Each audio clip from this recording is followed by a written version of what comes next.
नमस्कार, इस वक्त आप देख रहे हैं नेशन 24 न्यूज। मैं प्रिया वर्मा। बांग्लादेश की छात्रों के हिंसक प्रदर्शनों की देशव्यापी अशांति में तब्दील होने और तख्ता पलट के पूर्व प्रधानमंत्री शेख हसीना 5 अगस्त को भारत आ गई थी। जानकारी के मुताबिक शेख हसीना के अगले कुछ दिनों तक भारत से बाहर जाने की संभावना नहीं है, क्योंकि उनकी आगामी यात्रा को लेकर बाधा आ गई है। पीटीआई के मुताबिक अधिकारियों ने बताया कि प्रधानमंत्री पद से इस्तीफा देने के कुछ घंटे बाद ही सोमवार की शाम करीब 5 बजे हिंडन एयरबेस पर उतरी शेख हसीना को एक अज्ञात स्थान पर ले जाया गया है।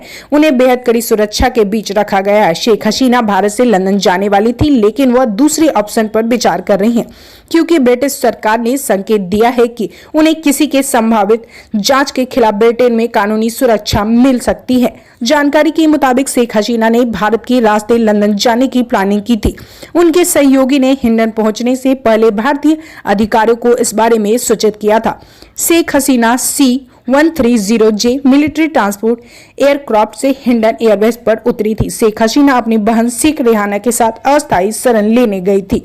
भारत से लंदन जाने की प्लानिंग कर रही थी, लेकिन अब ब्रिटेन सरकार ने संकेत दिया है कि शेख हसीना को ब्रिटेन में बड़े पैमाने पर हिंसक विरोध प्रदर्शनों की किसी भी संभावित जांच के खिलाफ कानूनी सुरक्षा मिल सकती है। आपको बता दें, अंतर्राष्ट्रीय मुद्दों के कारण यदि ब्रिटेन हसीना को शरण नहीं देता है तो भारत के सामने कूटनीतिक सुविधा की स्थिति पैदा होगी, या तो वह हसीना को देश में रहने दे या उन्हें देश से बाहर जाने दे। अगर भारत सरकार बांग्लादेश की पूर्व प्रधानमंत्री को देश में रहने की अनुमति देती है तो इससे ये संदेश जाएगा कि भारत एक अपदस्थ नेता का समर्थन कर रहा है। इसके अलावा यह बांग्लादेश की नई सरकार के साथ संबंधों को मुश्किल बना सकता है। वो भारत विरोधी लहर पैदा हो सकती है। अगर भारत पड़ोस में अपनी स्थिति को मजबूत रखना चाहता है तो वह बांग्लादेश को अलग थलग या नाराज नहीं कर सकता। हालांकि शेख हसीना और उनके परिवार की भारत के पुराने ऐतिहासिक संबंध है। जब 1975 में बांग्लादेश में अशांति के दौरान उनके परिवार की हत्या कर दी गई थी, तब इंदिरा गांधी सरकार ने उन्हें शरण दी थी।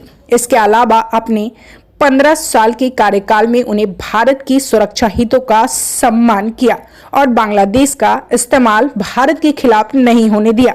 इसलिए दिल्ली के साथ उनके समीकरणों को देखते हुए इस समय उन्हें छोड़ना भी आसान निर्णय नहीं होगा। इसी तरह की तमाम खबरों के लिए जुड़े रहे नेशन 24 न्यूज के साथ। नमस्कार।